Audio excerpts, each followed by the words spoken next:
Kita awali ini sore hari ini dengan informasi pertama. Satu keluarga di Pekanbaru Riau meninggal dunia usai sepeda motor mereka ditabrak mobil yang dikemudikan oleh sopir yang tengah mabuk. Selain sopir, 2 penumpang lainnya juga positif mengkonsumsi narkoba.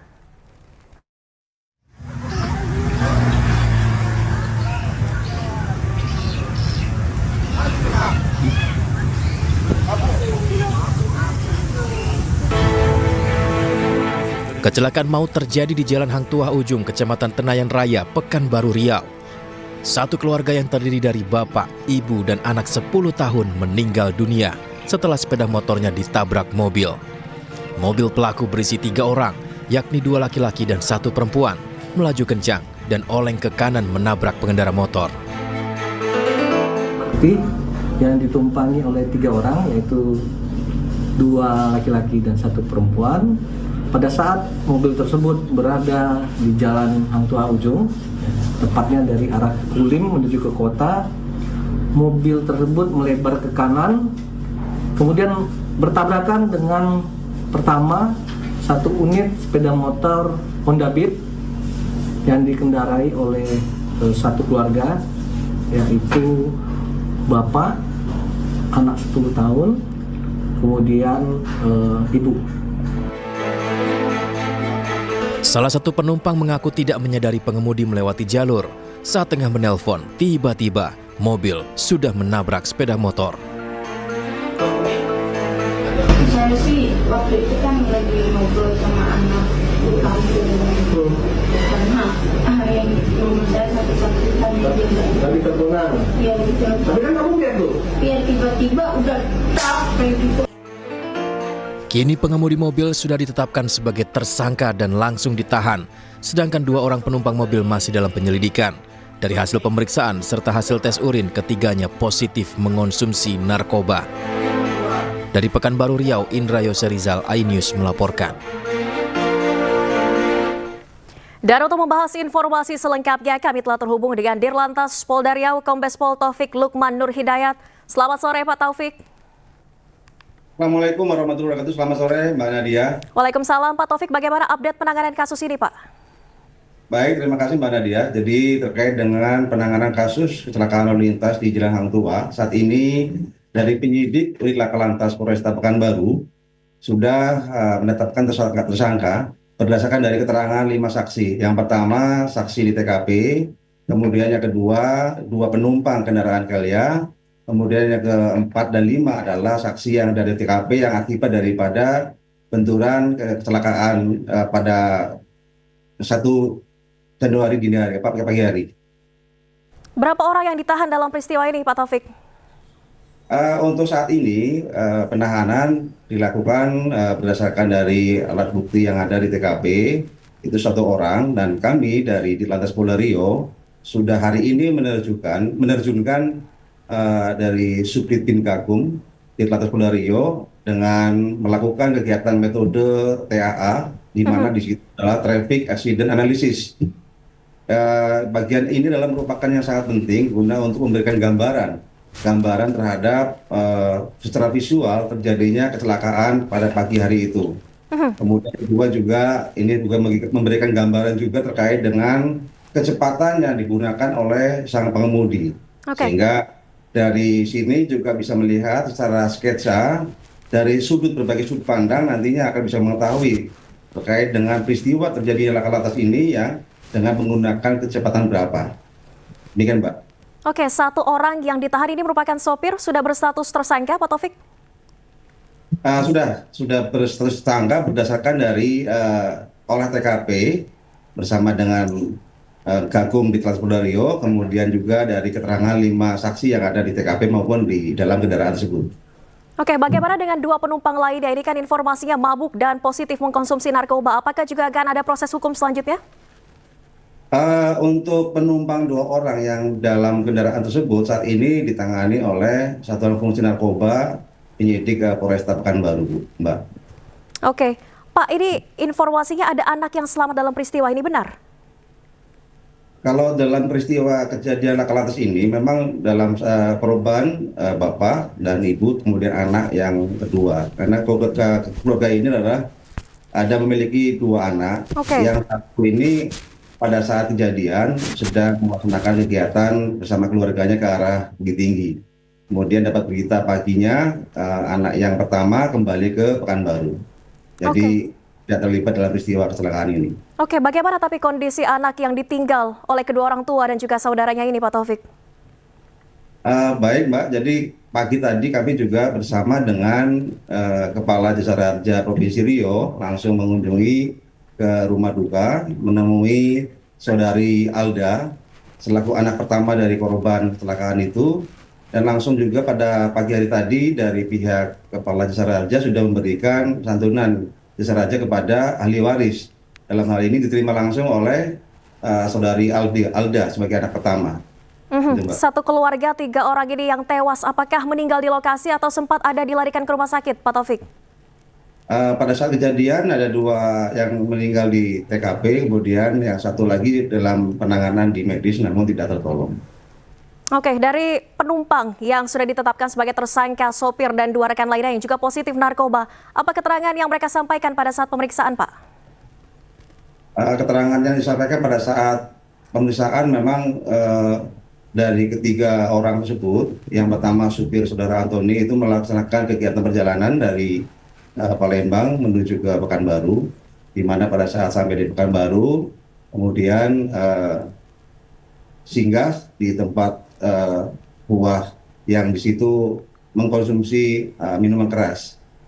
Kemudian pada pagi harinya mengendarai kendaraan bermotor menuju ke arah Batam, rencananya akan mengantar kendaraan tersebut. Baik, apakah ini akan berhenti penetapan tersangka hanya pada sopir ataukah 2 rekan lainnya yang juga positif narkoba ini kemungkinan ditetapkan sebagai tersangka juga, Pak Taufik? Kami lihat dari perkembangan hasil penyelidikan ini, Mbak. Jadi nanti ditangani oleh penyidik Satuan Narkoba dari Polresta Pekanbaru, Mbak. Baik, terima kasih Dirlantas Polda Riau, Kombes Pol Taufik Lukmanur Hidayat telah bergabung di Ini Sore. Sehat selalu, selamat sore, Pak. Selamat sore, Mbak Nadia. Terima kasih. Sementara itu pemirsa, satu keluarga korban kecelakaan pengemudi mabuk di Kota Pekanbaru dimakamkan Rabu sore kemarin. Keluarga korban berharap mendapatkan keadilan serta pelaku dapat dihukum berat karena mengakibatkan hilangnya nyawa korban.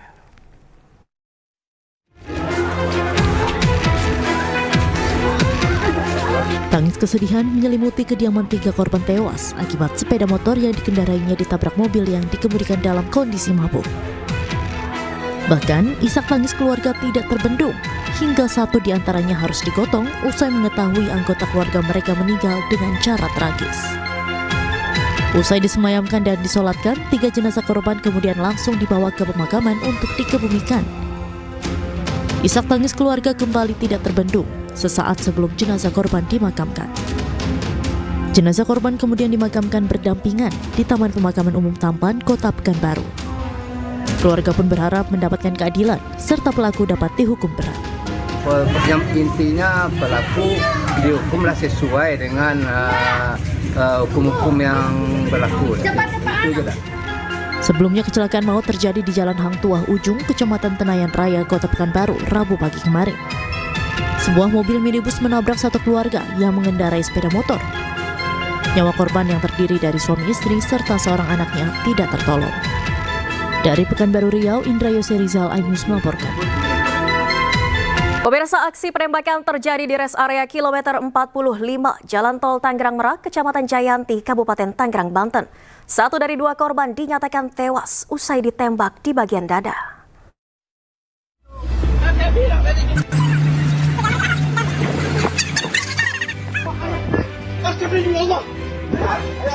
Detik-detik penembakan 2 pria oleh orang tidak dikenal ini terjadi di sebuah minimarket di rest area kilometer 45 Jalan Tol Tangerang Merak, Kecamatan Jayanti, Kabupaten Tangerang, Banten. Usai ditembak, seorang korban tergeletak di dalam minimarket sebelum akhirnya dievakuasi ke RSUD Balaraja, Tangerang. Namun nahas 1 dari korban dinyatakan meninggal dunia saat mendapat perawatan. Korban meninggal akibat luka tembak di bagian dada. Sementara 1 korban lainnya masih dalam perawatan intensif akibat luka tembak di punggung dan tangan sebelah kiri. Polisi hingga kini masih menyelidiki kasus penembakan ini serta mendalami hubungan kedua korban dengan pelaku yang kini masih diburu. Namun informasi yang beredar, korban merupakan pengusaha sebuah rental mobil. Ya pemirsa, satu korban tewas akibat aksi penembakan yang terjadi di res area kilometer 45 Tol Tangerang Merak. Ternyata merupakan pemilik rental mobil. Anak korban mengungkapkan ayahnya ditembak saat ikut menyergap pelaku penggelapan mobil yang hendak membawa kabur mobilnya. Jalan itu beda cuma 2-3 km dari mobil Brio itu. Akhirnya mobil Brio itu mampir di rest area di Indomaret. Jadi kita pas nyampe masuk rest area itu kita tunggu dulu teman kita yang dari Army ya. Setelah kita nunggu bareng-bareng, akhirnya ada satu dari grup anggota Army ya, satu mobil Avanza itu yang warna putih. Itu kita langsung menggap mobil tersebut ya. Jadi mobil tersebut ada di depan Indomaret bersampingan dengan mobil Sigra itu yang kita gap di Saketi. Itu kita tangkap orang yang berada di mobil Brio. Ternyata di mobil Sigra itu udah ada orang yang sudah siap untuk menembak kami. Jadi tembakan gue. Jadi pada saat itu chaos. Jadi lagi mengamankan si yang bawa mobil Brio ini. Jadi kita nggak dengeran bahwa yang mobil Sigra ini mau nembak. Akhirnya terlepaslah peluru itu. Terdengar sampai 4 sampai 5 kali kalau tidak salah. Saya dan orang-orang tim rental kabur. Tapi naasnya ternyata ayah saya sendiri ya. Ayah saya mengatakan terkena tembakan di dalam Indomaret. Akhirnya penjahat rental itu kabur membawa mobil saya. Pelakunya perkiraan kita ya sekitar 3 orang. 2 di satu mobil, yang satunya satu, perkiraan 3. Cuman kita nggak tahu, rame ya di rest area, kan mana tahu temennya di luar segala macam. Udah chaos, tapi perkiraan kita ada 3 orang. Untuk yang korban sendiri ada berapa? Korban sendiri sekarang 2 orang ya. 3 sama yang patah. Iya, 3 sama teman kita yang sempat ketabrak ya.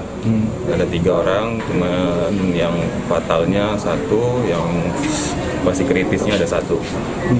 Jadi seperti itu. Meninggal dunia itu luka di dada. Ya, infonya di dada, tembak di dada dan di tangan kiri.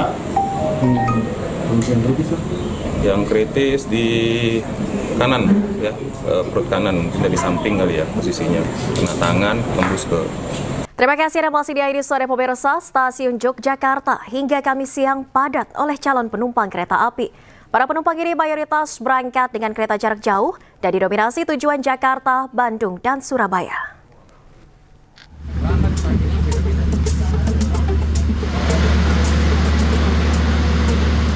Kepadatan penumpang di stasiun besar Yogyakarta pada arus balik momen libur Nataru masih terjadi. Puncak arus balik Nataru terjadi pada tanggal 29 Desember 2024 dengan jumlah penumpang naik di stasiun Yogyakarta sebanyak 31.000 dan penumpang yang turun sebanyak 26.000 orang.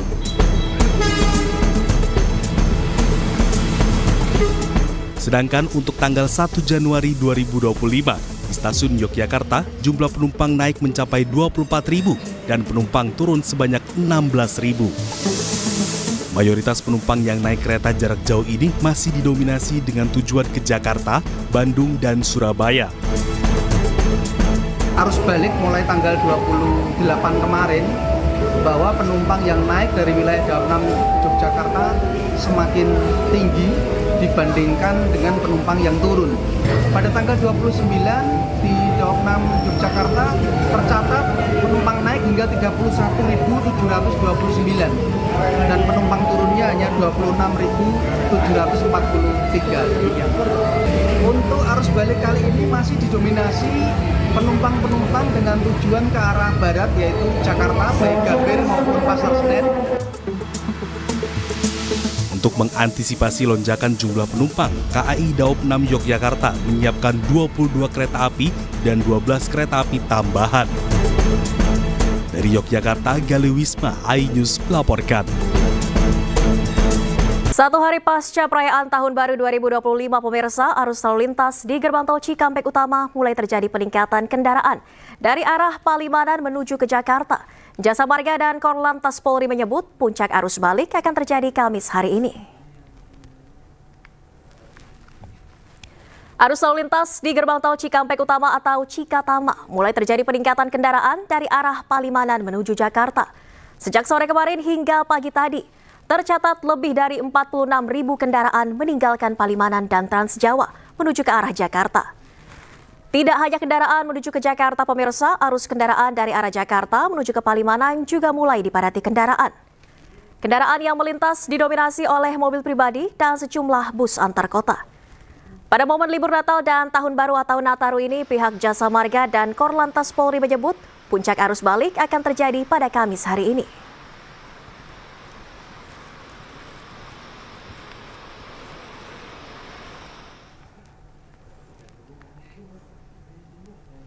Pemirsa, PT KAI Daob 1 Jakarta memprediksi puncak arus balik dalam momen libur Natal dan Tahun Baru 2025 akan terjadi pada hari ini, 2 Januari 2025. Kepadatan penumpang masih terjadi di stasiun Pasar Senen Jakarta. Kepadatan didominasi penumpang yang baru tiba dari luar kota Jakarta. Hingga saat ini tercatat, pemirsa, sebanyak 43.129 penumpang akan tiba di wilayah Daob 1 Jakarta. Meski arus balik diprediksi terjadi hari ini, namun tingkat keberangkatan penumpang dari wilayah Daob 1 Jakarta masih terpantau tinggi. Arus balik terjadinya itu kemarin menurut data kami dari tanggal 19 sampai dengan tanggal 1 kemarin, itu puncaknya terjadi pada tanggal 29. Betul. Jadi tanggal 29 itu puncak sebanyak untuk kedatangan ya 43.261. Pagi ini itu juga 43.000 lebih. Kalau hitungan kami nanti sampai dengan jam 24.00 bisa jadi hari ini tertinggi ya masa angkutan Nataru di arus balik. Dan untuk mengetahui informasi selengkapnya, pemirsa, kami telah terhubung dengan rekan Hendri Aprila di Stasiun Pasar Senen Jakarta dan Irfan Hardiansyah di gerbang tol Cikampek Utama. Selamat sore rekan-rekan, saya ke Hendri terlebih dahulu di Stasiun Pasar Senen. Hendri, bagaimana situasi di sana di puncak arus balik kali ini?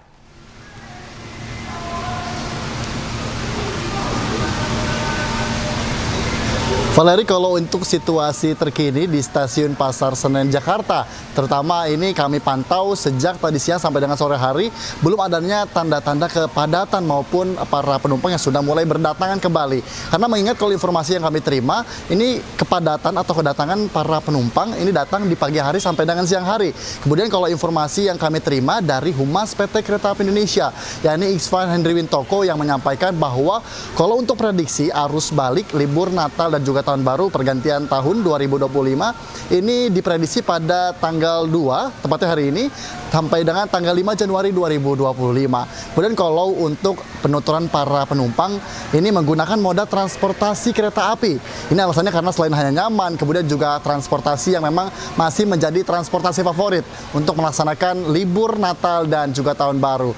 Terutama juga kalau untuk destinasi favorit ini masih meliputi seperti halnya Surabaya, kemudian juga Yogyakarta, Lempuyangan, Solo, dan juga Malang yang masih menjadi titik lokasi untuk para penumpang menggunakan moda transportasi. Kemudian kalau informasi terkait volume kendaraan, maksud kami volume penumpang, ini kedatangan untuk di hari ini diprediksi mencapai 43.000 kurang lebih kedatangan di Stasiun Pasar Senen Jakarta, dan ini untuk totalnya ini masih bisa dikatakan berubah atau situasional. Dan terutama kalau untuk keberangkatan sendiri ini dikatakan mencapai 18.000 kurang lebih keberangkatan di Stasiun Pasar Senen Jakarta.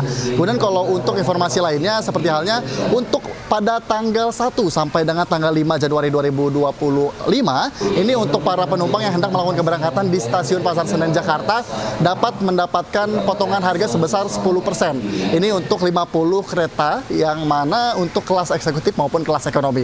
Terutama kalau untuk himbauan yang disampaikan oleh Humas PT Kereta Api Indonesia, Isvan Henry Wintoko, yang menyampaikan kalau untuk himbauan tetap para penumpang yang sudah membeli tiket dari jauh-jauh hari tetap memperhatikan jadwal tiket keberangkatan agar tidak terjadi ketersendatan penumpang di loket atau di tempat masuknya kereta. Kemudian kalau untuk himbauan lainnya seperti halnya tetap menjaga kebersihan, ketertiban dan keamanan barang berharga Anda agar tidak terjadi hal-hal yang tidak diinginkan. Sementara kita pantau terus apakah di puncak arus balik ini terjadi kepadatan ataupun adanya penumpukan penumpang di Stasiun Pasar Senen Jakarta, terkhusus untuk di daerah operasional 1 Jakarta. Valeri.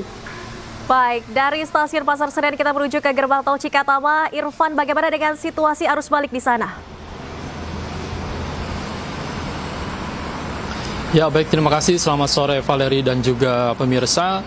Mengabarkan langsung dari Gerbang Tol Cikampek Utama Karawang, Jawa Barat, bahwa untuk situasi terkini memang dari pantauan kami ini sejak pagi tadi memang terpantau masih ramai lancar, baik dari arah Jakarta menuju ke arah Palimanan maupun dari arah sebaliknya, yakni dari arah Palimanan menuju ke arah Jakarta. Namun kami tadi melihat sempat terjadi ketersendatan ataupun antrian di Gerbang Tol Cikampek Utama ini, dan memang untuk yang melintas di tempat kami melaporkan saat ini didominasi oleh kendaraan pribadi dan juga beberapa, maksud kami sejumlah bus antar kota. Dan tentunya dari data yang kami peroleh dari pihak Jasa Marga sejak sore kemarin hingga pagi tadi pukul 5 waktu Indonesia bagian Barat, ini pihak Jasa Marga mencatat bahwa sudah lebih dari 46.000 kendaraan yang melintas dari arah Palimanan menuju ke arah Jakarta. Sementara itu untuk dari arah Jakarta menuju ke arah Palimanan ini tercatat sebanyak lebih dari 28.000 kendaraan. Dan untuk update terkini hingga pukul 17.47 menit ini, bahwa dari arah Jakarta menuju ke arah Palimanan ini tercatat sudah ada sebanyak 16.000 kendaraan yang melintas di Gerbang Tol Cikampek Utama ini. Sementara itu untuk dari arah Palimanan menuju ke arah Jakarta ini lebih dari 17.000 kendaraan yang melintas. Dan pada momen arus balik libur Natal dan juga Tahun Baru 2025 ini pihak Jasa Marga dan juga pihak kepolisian dalam puncak arus balik ini akan terjadi pada tanggal 2 Januari 2025, tepatnya pada hari ini hingga nanti pada tanggal 5 Januari. Sementara demikian, Valeri. Baik, terima kasih banyak Irfan Hardiansyah melaporkan langsung dari Gerbang Tol Cikatama, dan sebelumnya ada rekan Hendri Aprila melaporkan dari Stasiun Pasar Senen. Selamat bertugas kembali rekan-rekan, selamat sore. Pemirsa, teror di Amerika Serikat mendapat perhatian khusus karena di bulan ini ada pelantikan presiden. Apakah teror ini berhubungan dengan pelantikan? Untuk membahasnya kami telah terhubung dengan pengamat ideologi ekstrim dan terorisme Islah Bahrawi. Selamat sore, Bung Islah. Selamat sore, Mbak Nadia. Ya, Bung Islah, dari dua insiden ini Tesla meledak di depan hotel Donald Trump dan pengendara mobil yang menabrak kerumunan orang yang merayakan Tahun Baru. Anda melihat ini ada keterkaitan dengan inaugurasi yang akan dilaksanakan bulan ini? Saya kira seandainya tidak ada kejadian Cybertruck yang di depan hotel Trump yang di Las Vegas, saya kira saya agak meragukan bahwa ini ada hubungannya dengan pelantikan presiden tanggal 20 Januari nanti. Ya. Kalau saya melihat New Orleans ini murni adalah tingkat bahaya ideologi dari kekerasan yang mengatasnamakan agama. Ini uniknya, ini adalah mantan tentara ya yang sudah tahun mengabdi, dia tentara cadangan dan dia beragama Islam yang kemudian terpapar oleh ajaran ISIS ya secara digital, saya yakin. Tapi menariknya adalah kalau dia hanya menabrakkan truk, saya kebetulan sudah melakukan kontak dengan teman-teman di Amerika ya yang juga ikut serta dalam penyidikan ini, itu memang seandainya dia hanya menabrakkan truk, mungkin ini adalah Lone Ranger. Yang menarik adalah, Lone Wolf maksudnya. Beraksi sendiri. Ya, pelaku teror sendiri. Tapi karena ada dua benda yang berupa bom, nah ini yang memungkinkan bahwa Samsudin Jabbar ini tidak sendirian. Artinya ketika ini sudah menyangkut sebuah bahan peledak, apalagi dengan pemicu jarak jauh, ini pasti ada jaringan, meskipun jaringannya mungkin terbatas. Ini memang ini satu hal yang sangat menarik kalau buat saya yang di New Orleans, yang di Bourbon Street ini memang daerah turis sekali, dan ini menurut saya ini terkait dengan trajektori apa yang terjadi di Timur Tengah, terutama dengan gerakan-gerakan kelompok ekstrim yang melakukan pemberontakan di Suriah. Ini saya kira ke sana. Kalau kemudian dihubungkan dengan pelantikan Trump itu karena ada Cybertruck itu. Dan yang menghubungkan kejadian dua ini sebenarnya Mbak Nadia hanya karena rentalnya sama. Iya. Rental mobilnya sama. Dari tempat yang sama di rentalnya. Iya, dari Turo juga dua-duanya. Oke, tapi Anda melihat jelang pelantikan Presiden terpilih Amerika Serikat Donald Trump ini ada hubungannya dengan tadi kejahatan karena ideologi ekstrim yang membawa agama? Saya kira begitu, karena memang ideologi yang mengatasnamakan agama ya, terutama yang mengatasnamakan Islam, saya selalu menggunakan kata mengatasnamakan, karena ini bukan ajaran Islam gitu ya. Nah, mengatasnamakan Islam ini karena mereka memang anti terhadap demokrasi, mereka anti terhadap ideologi politik yang berbasis duniawi gitu ya. Mereka memaksa supaya suatu negara itu menggunakan hukum agama sesuai keyakinan mereka. Nah, artinya ini tidak terlalu well defined ya, teridentifikasi jelas terhadap Trump, tapi yang jelas mereka anti demokrasi. Nah, coba bayangkan kalau ini seorang tentara ya. Nah, ini adalah ideologi yang mungkin harus kita pelototi semua, terutama di Indonesia ya. Ini bahwa bahaya ideologi dari kekerasan yang mengatasnamakan agama ini bisa menyasar siapa saja sebenarnya. Oke, tapi kekerasan yang mengatasnamakan agama, Anda melihat bentuk-bentuk teror apa saja yang biasa dilakukan oleh mereka yang tidak setuju dengan pemerintah? Nah, ini ketika pasukan-pasukan anti teror di seluruh dunia, termasuk di Indonesia ini berhasil mematahkan jaringan-jaringan teror, memang ini membuat tren baru bahwa berbagai teror itu kemudian dilakukan secara mandiri atau yang dikenal dengan lone wolf. Kemarin bulan lalu di Jerman juga terjadi ya, seorang dokter dari Arab Saudi melakukan penabrakan truk ke sebuah pasar Natal gitu. Dan di Amerika juga sudah terjadi berulang-ulang menggunakan truk, menggunakan mobil untuk ditabrakkan ke kerumunan. Di Prancis juga pernah terjadi, di Inggris juga pernah terjadi. Artinya tren-tren kejahatan mandiri, teror mandiri ini akan terjadi karena memang proses infiltrasi ideologinya itu menggunakan jalur-jalur digital yang tidak berbasis jaringan. Artinya ini bisa memapar siapa saja dan kemudian trendingnya menjadi lone wolf. Ini juga akhirnya terjadi dan menimpa apa yang dilakukan oleh Samsudin Jabbar ini. Ini sangat bahaya ya, seorang tentara yang seharusnya tingkat nasionalismenya sudah tinggi, tapi ternyata juga dia bersimpuh dan tersungkur di hadapan ideologi atasnamakan agama. Oke, Anda melihat kejahatan yang dilakukan Samsudin Jabbar, seorang veteran perang ini ada penyokong atau tidak? Kalau informasinya kan ada kemungkinan ada terinspirasi dari gerakan ISIS. Sudah pasti, kalau terinspirasi sudah pasti. Apa yang terjadi di Arab, apa yang terjadi di Timur Tengah, itu trajektorinya selalu menentukan gerakan-gerakan ideologi kekerasan di banyak tempat di seluruh dunia. Bisa juga di Asia Selatan, di Asia Tengah, atau juga bisa di Asia Tenggara, ya mudah-mudahan tidak. Tapi memang setiap gerakan-gerakan teror yang terjadi di negara-negara barat pun ini memang banyak dipengaruhi oleh apa yang terjadi di Timur Tengah. Nah, ini kan that is how ideology works gitu. Jadi memang ini harus diwaspadai oleh kita semua. Kalau jujur saja ya, kalau Densus 88 saya kira kalau soal jaringan semuanya sudah terselesaikan lah, bisa dipahami, sudah bisa dipetakan dan sebagainya. Apalagi kemarin Jamaah Islamiyah sudah mendeklarasikan diri untuk bubar segala macam. Tapi soal ideologi ini memang menjadi penting karena dia bisa menyasar siapa saja yang sebelumnya tidak pernah bersentuhan dengan jaringan-jaringan tertentu. Nah, ini yang harus kita waspadai. Artinya kontrol sosial, kontrol politik, kontrol agama juga diperlukan supaya agama ini tidak selalu menjadi jubah-jubah yang dijadikan alat sebagai legitimasi kekerasan gitu. Oke, baik. Terima kasih banyak Bung Islah Bahrawi. Semoga juga dengan adanya insiden dan teror ini tidak berpengaruh terhadap inaugurasi Presiden baru Amerika Serikat. Terima kasih banyak telah bergabung di Ainus Sore. Sehat selalu. Selamat sore Bung Islah. Terima kasih. Anda kembali di Ainus Sore kali ini bersama saya Diandra Mukni. Pemirsa, Mahkamah Konstitusi mengabulkan gugatan tentang syarat ambang batas pencalonan presiden atau presidential threshold 20%. Selanjutnya, pasangan calon presiden dan wakil presiden bisa diusulkan oleh partai politik tanpa harus memiliki kursi di DPR. Mahkamah Konstitusi mengabulkan gugatan soal persyaratan ambang batas pencalonan presiden atau presidential threshold 20%. MK menilai aturan itu inkonstitusional dan harus dibatalkan. Pada poin putusan berikutnya, Ketua MK Soehartoyo menyatakan bahwa pengusulan pasangan calon presiden dan wakil presiden oleh partai atau gabungan partai politik tidak didasarkan pada persentase jumlah kursi di DPR atau suara sah nasional. MK menyatakan norma pasal 222 dalam Undang-Undang Pemilu bertentangan dengan Undang-Undang Dasar 1945 dan tidak memiliki kekuatan hukum mengikat. Pada kesempatan ini, 2 dari 9 hakim konstitusi yaitu Anwar Usman dan Daniel Yusmich memiliki pendapat berbeda atau dissenting opinion karena menilai pemohon tidak memiliki legal standing.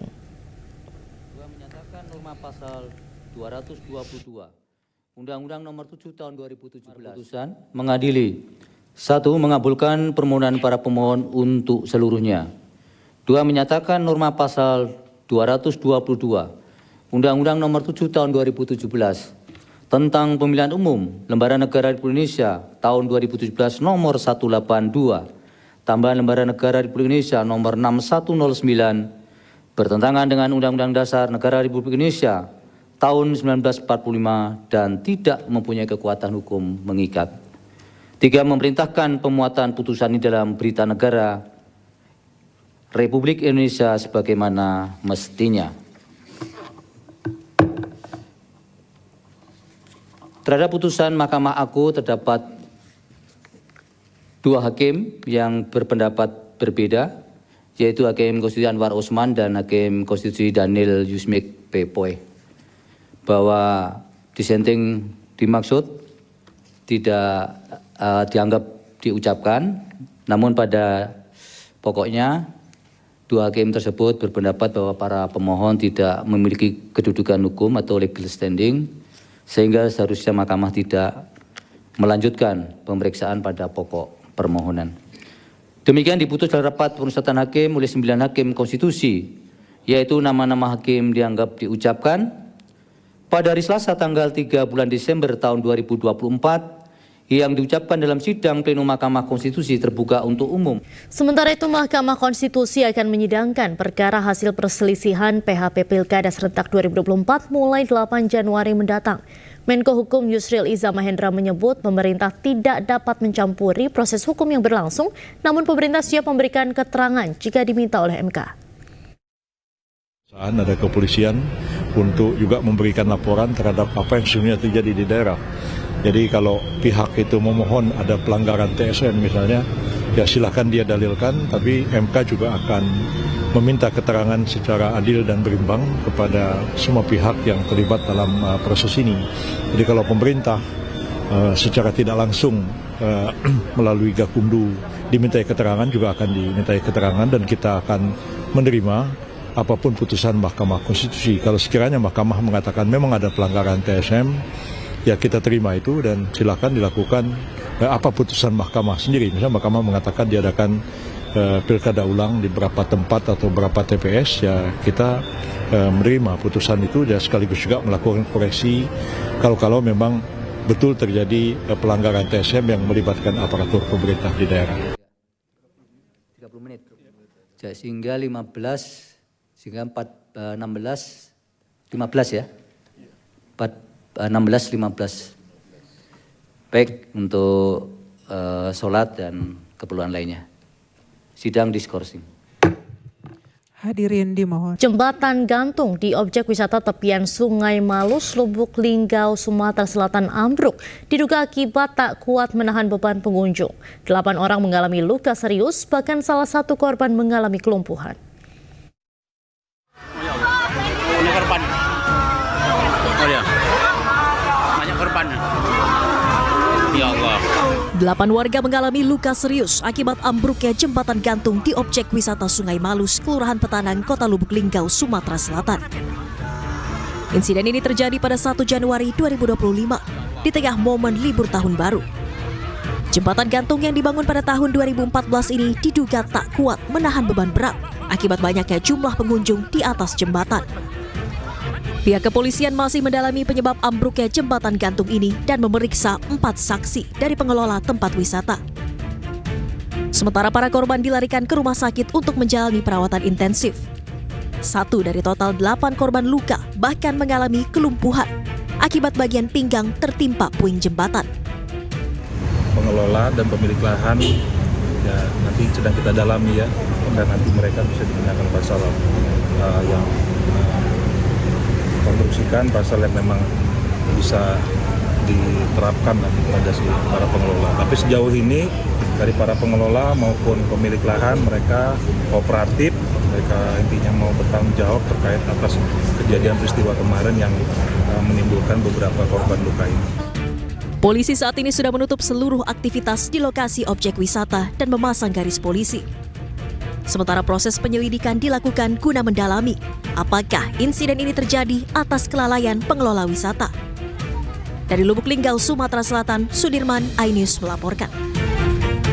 Bersama Mabes Polri kembali menggelar sidang etik profesi Polri terhadap 3 anggota kepolisian. Sementara Direktur Reserse Narkoba Polda Metro Jaya dipecat imbas kasus pemerasan penonton DWP.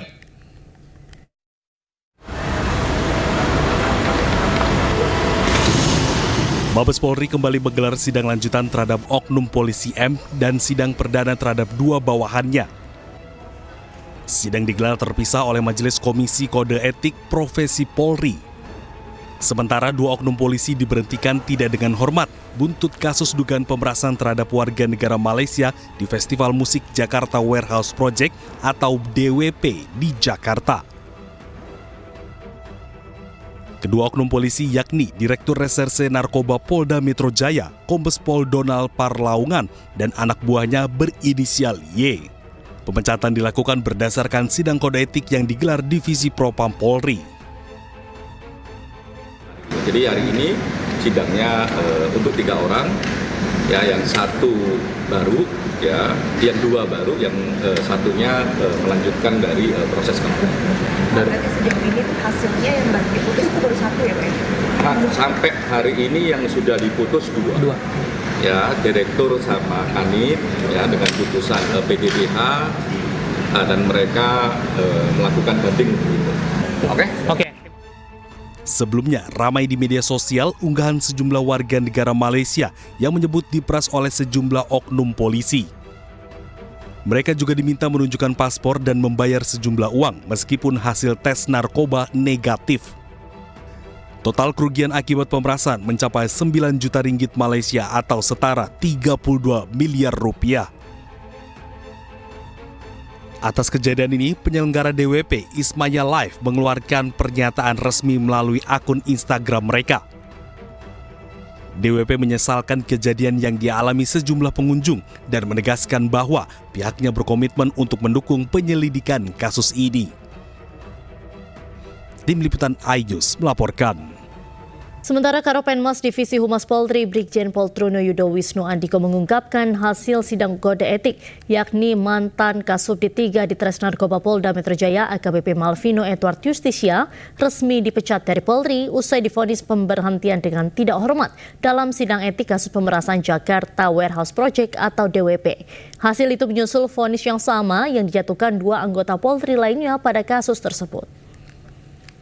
Terhadap terduga pelanggar, hasil daripada sidang komisi dengan putusan sidang KKEP pertama sanksi etika yaitu perilaku pelanggar dinyatakan sebagai perbuatan tercela. Yang kedua, sanksi administratif berupa pertama penempatan dalam tempat khusus selama 5 hari terhitung mulai tanggal 27 Desember 2024 sampai dengan 1 Januari 2025 di ruang Patsus Biro Provos Div Propam Polri dan sudah dijalani pelanggar. Untuk kedua, sanksi administratif berupa pemberhentian tidak dengan hormat atau PTDH sebagai anggota Polri. Terhadap putusan KKEP tersebut, pelanggar menyatakan banding. Tahun 2024, tanggal 31, diputus 3 orang hari ini, hari Kamis, yaitu yang pertama adalah inisial DPS, kita sudah lihat, kemudian inisial YTS, dan barusan inisial M. Keputusannya etik, perbuatan tercela, patsus, dan PTDH. Kemudian keputusan ini menunjukkan bahwa Polri tidak main-main. Kemudian selanjutnya Komisi Kepolisian Nasional berharap bahwa keputusan ini bisa dijadikan pembelajaran ke depan untuk seluruh anggota Polri yang berada di seluruh Republik Indonesia ini, terutama yang berkecimpung di dalam bidang penanganan narkoba. Sebelumnya kasus pemerasan miliaran rupiah yang dilakukan oleh oknum polisi terhadap penonton Festival Musik Jakarta Warehouse Project terungkap melalui unggahan di media sosial. Belasan oknum polisi yang diduga terlibat kini harus mempertanggungjawabkan perbuatannya.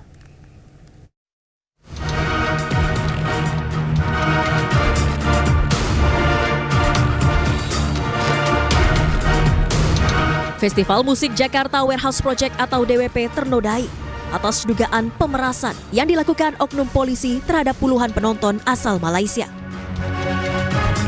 Kasus terungkap melalui unggahan para penonton yang viral di media sosial. Sejumlah warga negara Malaysia mengaku dipaksa menjalani tes urin dan membayar sejumlah uang meski hasil tes narkoba negatif.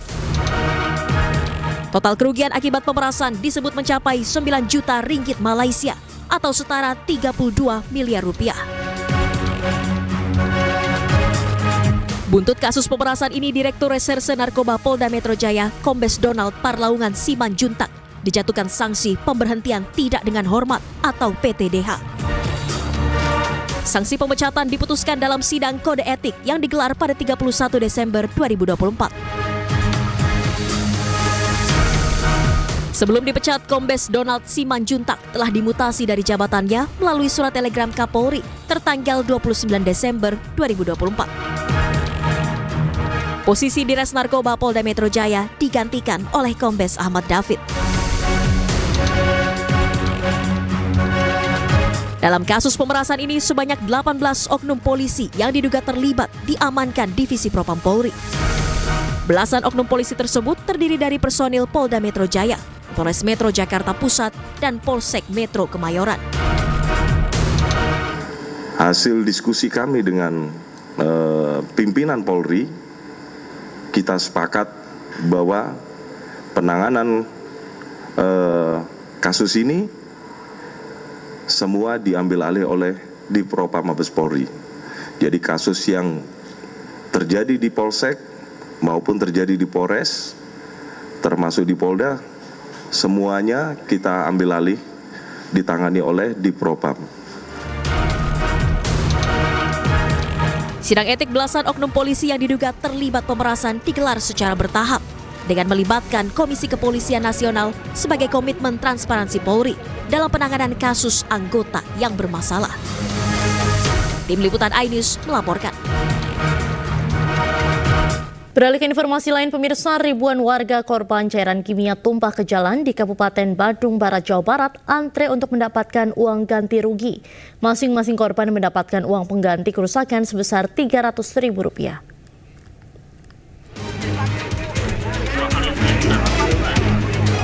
Seribu warga antri untuk mendapatkan uang ganti rugi kerusakan kendaraan sebagai dampak tumpahnya cairan kimia dari truk tangki di Jalan Raya Cikalong Wetan, Padalarang, Kabupaten Bandung Barat. Ganti rugi diberikan oleh pihak perusahaan CV Yasindo Pratama. Dari perusahaan mohon maaf masyarakat atas kejadian ini karena ini di luar dugaan kita. Tidak ada suatu kesengajaan dan ini juga akan berproses. Jadi tidak sampai di sini, Pak. Jadi masyarakat paham bahwa kepolisian tetap memproses. Ya kita memberikan apresiasi, kepolisian sudah menangani dengan baik dan kami menangani dengan masyarakat yang kerugian. Jadi semua kita akan selesaikan dengan cara baik.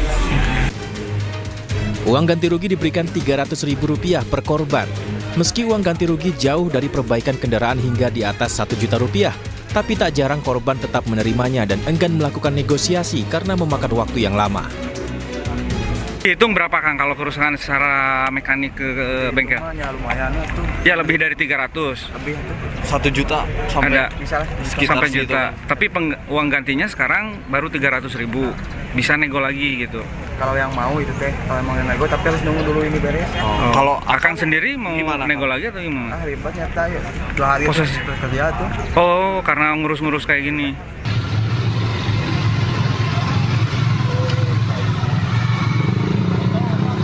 Sebelumnya sejumlah pengendara terluka dan motornya rusak setelah terkena cairan kimia yang tumpah dari truk tangki di Jalan Padalarang Cikalong Wetan, Kabupaten Bandung Barat. Para pengendara yang kulitnya terkena cairan kimia tersebut mengeluh gatal-gatal serta panas.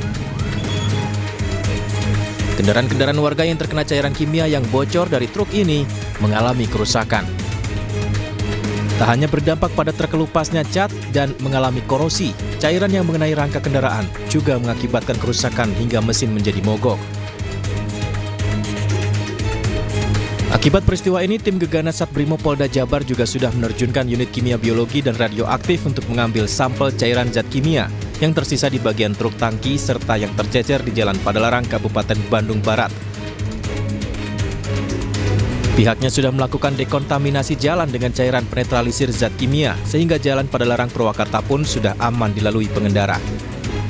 Dari Kabupaten Bandung Barat, Yuwono Wahyu, iNews melaporkan. Pemirsa, Presiden Prabowo Subianto akan menyambangi Ibu Kota Nusantara atau IKN bersama dengan menteri terkait dalam waktu dekat. Kunjungan Prabowo untuk meresmikan 7 pembangunan mulai dari Istana Garuda hingga Jalan Tol.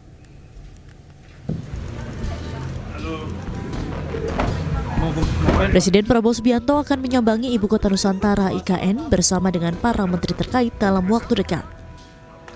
Hal tersebut diungkapkan oleh Kepala Otorita IKN, Basuki Hadi Mulyono saat mendatangi kantor Kementerian ATR BPN di Jakarta Selatan. Basuki mengungkapkan kehadiran Presiden Prabowo ke Ibu Kota di Kalimantan Timur itu untuk meresmikan proyek pembangunan di Ibu Kota baru pada Januari 2025. 7 bangunan yang akan diresmikan tersebut yakni Istana Garuda, Tol Segmen Karangai ke Simpang Pulau Balang, Jalan Tol Segmen Jembatan Sepadung, Kantor Kemensesnek, Kantor Kemenko 3, Kantor Kemenko 1 dan 4, serta Spam Sepaku dari jaringan distribusi utama dan jaringan distribusi pelanggan. Pak Menteri PU sudah mengusulkan untuk meresmikan beberapa, saya baru telepon. Kami juga sedang mau mengusulkan beberapa groundbreaking. Jadi tergantung jadwal beliau. Jadi Pak Prabowo dijadwalkan hadir juga? Saya kira ya, karena kehadiran beliau pasti akan meningkatkan semangat terutama para investor. Selain itu, Basuki juga membeberkan program prioritas IKN pada tahun 2025, yakni proyek infrastruktur dengan nilai pembangunan mencapai 6,3 triliun rupiah. Dari Jakarta, Rian Rahman, iNews melaporkan. Pemerintah akan meningkatkan kerjasama internasional untuk merampas aset koruptor yang tersimpan di luar negeri. Hal itu dilakukan agar koruptor tidak bisa menikmati lagi aset yang telah diambil alih oleh negara. Yang kedua, fokus utama di dalam penanganan tindak pidana korupsi maupun pengembalian devisa negara adalah pada pemulihan aset hasil korupsi, khususnya berada di luar negeri, agar dana tersebut bisa kembali ke negara kita dan sepenuhnya digunakan untuk pembangunan nasional untuk kesejahteraan masyarakat. Oleh karenanya, DES akan terus memperkuat kerjasama internasional untuk langkah-langkah di dalam pengembalian aset-aset koruptor yang ada di luar negeri. Pada kesempatan ini juga kami dari DES juga mohon dukungan gitu, dari media dan seluruh masyarakat untuk terus kita bersama mendukung upaya langkah-langkah yang dilakukan oleh pemerintah di dalam pemberantasan korupsi, termasuk di dalam menciptakan tata kelola pemerintahan yang semakin bersih, semakin transparan, sebagaimana visi Bapak Presiden Bapak Prabowo Subianto. Anda kembali di Anyu Sore pemirsa, aksi penembakan terjadi di rest area kilometer 45 Jalan Tol Tangerang Merak. 1 dari 2 korban dinyatakan tewas usai ditembak di bagian dada.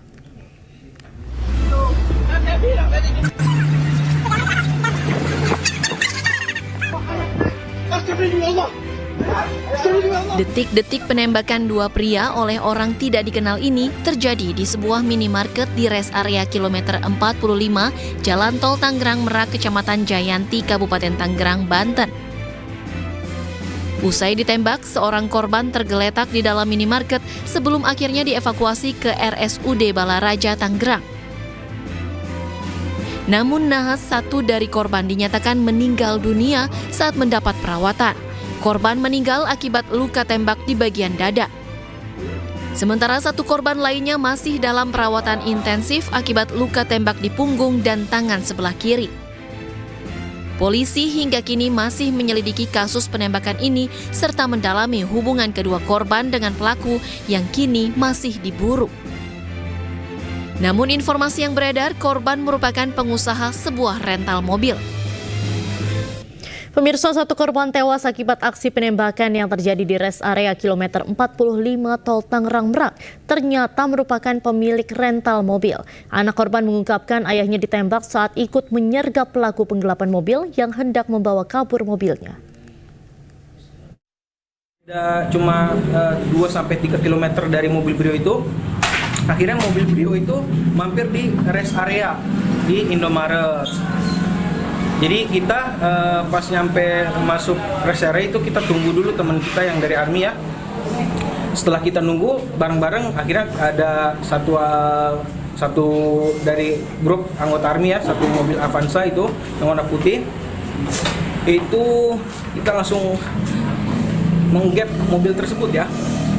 Jadi mobil tersebut ada di depan Indomaret bersampingan dengan mobil Sigra itu yang kita gap di Saketi. Itu kita tangkap orang yang berada di mobil Brio. Ternyata di mobil Sigra itu udah ada orang yang sudah siap untuk menembak kami.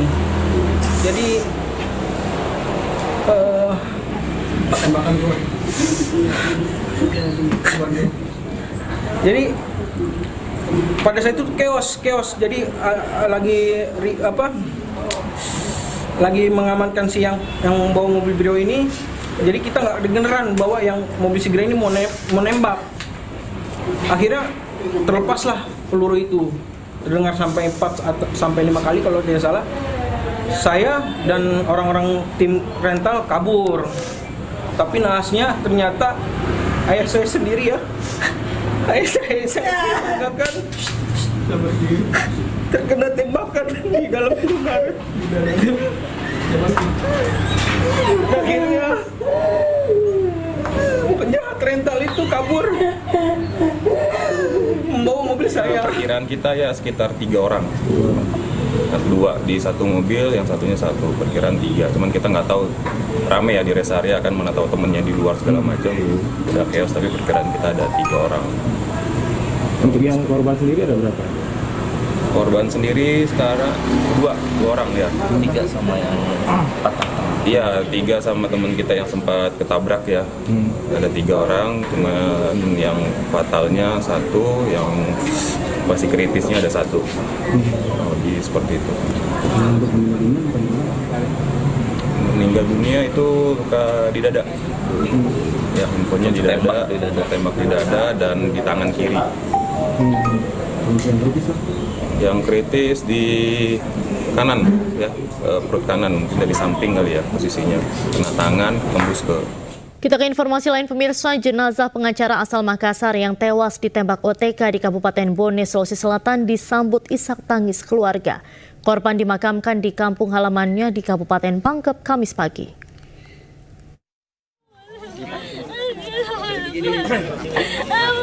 Ya pandu.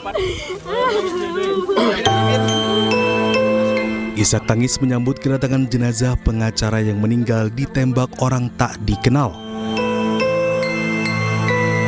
Istri korban tak kuasa menahan tangis menyambut jenazah suaminya. Korban dimakamkan di kampung halaman istrinya di Kabupaten Pangkep, Sulawesi Selatan. Keluarga dan kerabat juga tak kuasa menahan air mata menyaksikan jenazah almarhum yang sudah terbujur kaku diturunkan ke liang lahat.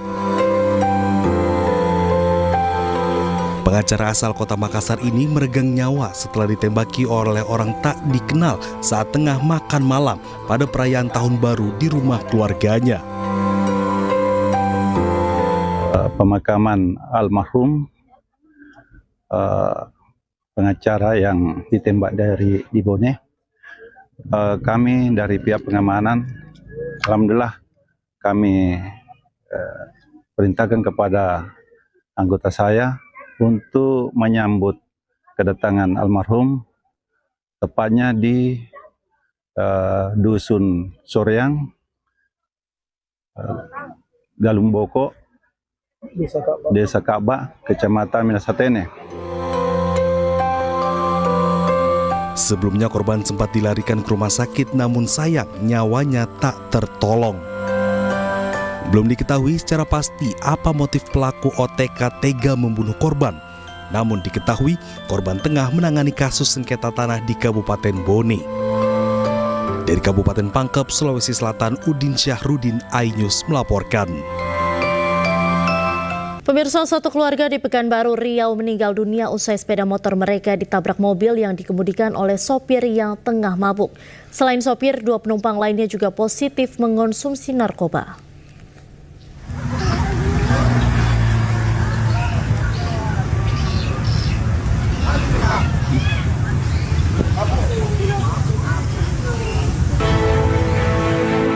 Kecelakaan maut terjadi di Jalan Hang Tuah Ujung, Kecamatan Tenayan Raya, Pekanbaru Riau. Satu keluarga yang terdiri dari bapak, ibu, dan anak 10 tahun meninggal dunia setelah sepeda motornya ditabrak mobil. Mobil pelaku berisi 3 orang, yakni 2 laki-laki dan 1 perempuan, melaju kencang dan oleng ke kanan menabrak pengendara motor. Yang ditumpangi oleh 3 orang, yaitu 2 laki-laki dan 1 perempuan. Pada saat mobil tersebut berada di Jalan Hang Tuah Ujung, tepatnya dari arah Kulim menuju ke kota, mobil tersebut melebar ke kanan, kemudian bertabrakan dengan pertama 1 unit sepeda motor Honda Beat yang dikendarai oleh 1 keluarga, yaitu bapak, anak 10 tahun, kemudian ibu. Salah satu penumpang mengaku tidak menyadari pengemudi melewati jalur. Saat tengah menelpon, tiba-tiba mobil sudah menabrak sepeda motor. Saya sih waktu itu kan lagi ngobrol sama anak karena yang rumah saya satu-satunya Tadi terpulang. Iya gitu. Tapi kan kamu lihat tuh. Iya tiba-tiba udah tap kayak gitu. Kini pengemudi mobil sudah ditetapkan sebagai tersangka dan langsung ditahan, sedangkan 2 orang penumpang mobil masih dalam penyelidikan. Dari hasil pemeriksaan serta hasil tes urin, ketiganya positif mengonsumsi narkoba. Dari Pekanbaru Riau, Indra Yoserizal, iNews melaporkan. Sementara itu, satu keluarga korban kecelakaan pengemudi mabuk di kota Pekanbaru Riau dimakamkan Rabu sore kemarin. Keluarga korban berharap mendapatkan keadilan serta pelaku dapat dihukum berat karena mengakibatkan hilangnya nyawa korban.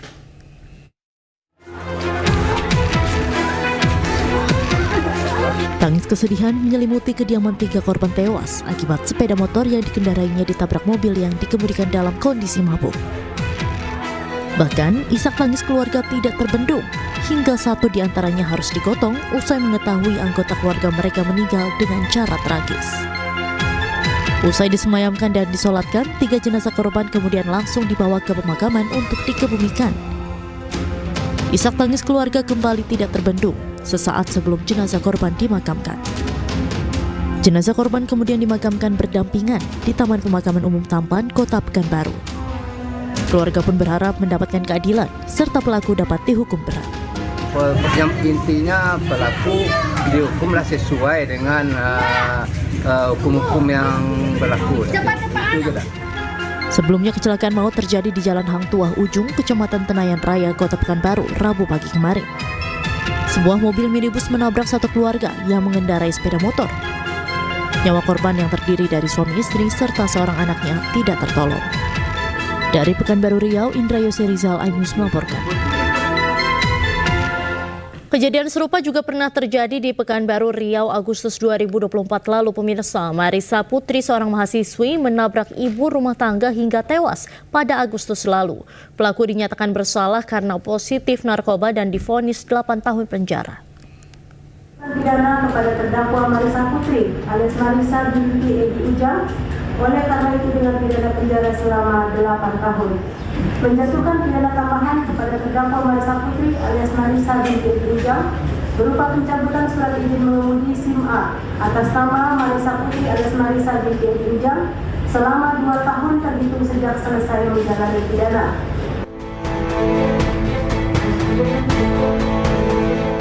Hakim Ketua Pengadilan Negeri Pekanbaru Riau, Hendah Karmila Dewi, menyatakan Marisa Putri terbukti bersalah menabrak seorang ibu rumah tangga, Renti Marningsi, 46 tahun hingga meninggal dunia.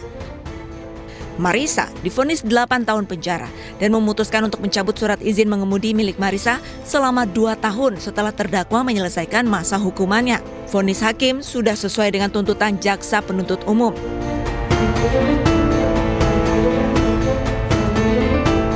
Terkait dengan putusan tersebut, Marisa Putri menyatakan menerima setelah berdiskusi dengan kuasa hukumnya.